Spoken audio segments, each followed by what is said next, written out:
India's interaction with the Greeks began with the invasion of northwestern India by Alexander and his conquest of the Punjab region. When he began his return march to the west, he left the conquered territories under provincial governors.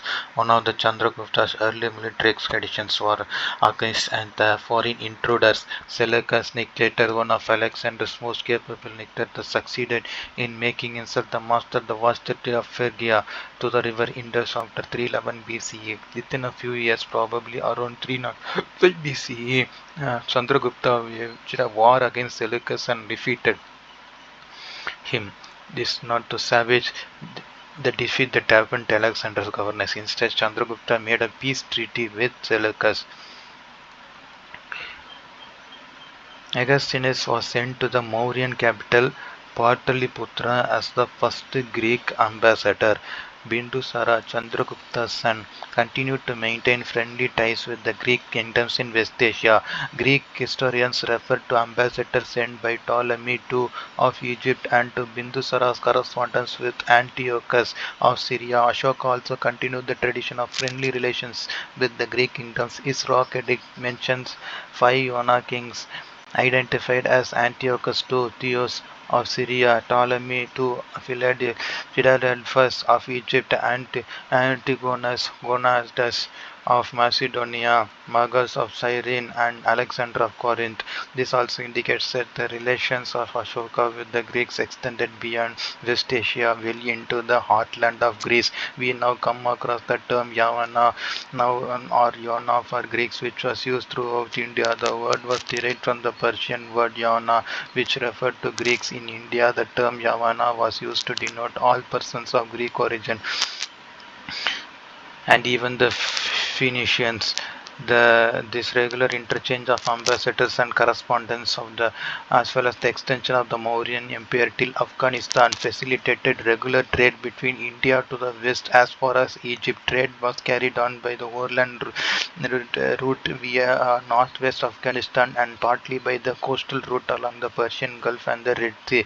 A variety of luxury goods including ivory, tortoise, shells, indigo and other dyes, aromatic substances, spikenard, or nard and malabadrum, a leaf of cinnamon used as aromatic and rare woods were exported from India. The cultural influence of the Greeks is evident from the capitals of monuments at Pataliputra. Many historians argue that the elaborative administrative institutions of the Mauryan Empire drew inspiration from the administrative systems of the Persians and Greeks.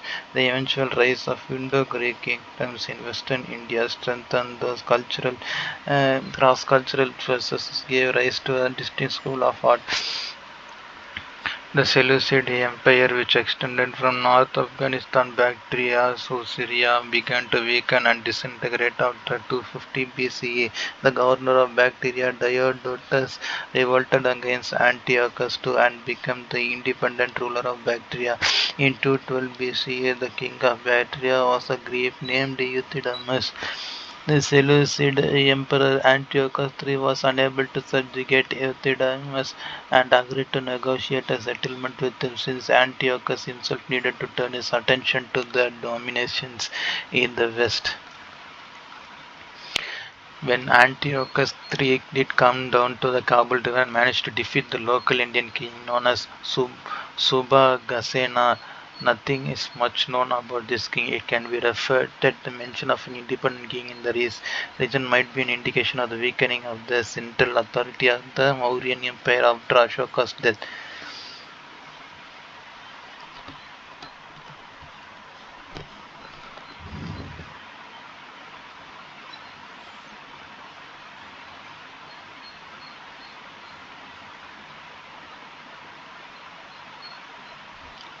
Indian accounts of the period refer to the Yavana invasion of Ayodhya, Sakyata, and further east into the Magadha territory. However, since the Greeks seem to have been beset by internal dissensions, they did not retain any of this territory.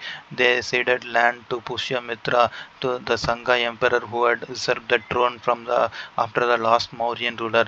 Numismatic evidence also proves Demetrius association with India. He issued bilingual square coins with Greek on the obverse and Kharosthi, the local language of northwestern Pakistan, on the reverse. At about 165 BCE, Bactria was lost to the Parthians and Sakas. After this, the Yavanas continued to rule in central and southern Afghanistan and northwestern India.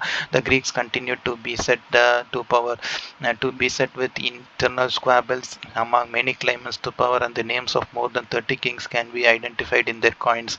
It is possible that they are small pockets at autonomous rulers and issued their own coinage.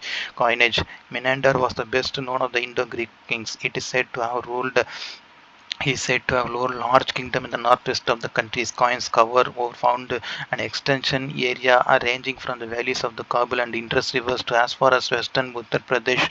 This gives a good indication of the extent of his kingdom. He is said to have raided the Gangetic region with the kings of Panchala and Mathura. King Karavela of Kalinga, mentioned in the Atigumpa inscription, was not able to stop him. Menander successfully attacked Pataliputra but retreated without consolidating his concept. Interestingly, in his coins, he is described as king and soldier or savior and not as a great conqueror. Menander is mainly remembered as the eponymous hero of the Buddhist text Milinda Panho, Questions of Milinda, in which he is engaged in a question and answer discussion with Buddhism on Buddhism with teacher Nagasena. He is believed to have become a Buddhist and promoted Buddhism. Another Indo-Greek king name is remembered as Antiochus c. 110 BCE. He is known to us primarily because his emissary Heliodorus, who was sent to the court of King Bhagabhadra, erected a pillar or Garuda Dwaja, with its capital adorned by a figure of Garuda in favor of God Krishna Vasudeva. Heliodorus had evidently become a follower of Vishnu. The pillar stands in isolation in the middle of an open ground in Vidisha, Madhya Pradesh. The Indian interactions with the Greeks was not limited to the Indo-Greek kings. Greeks were becoming known and their presence recorded throughout the subcontinent. Merchants and sailors of Greek origin were traveling to India, so there was a continued interaction with Greeks.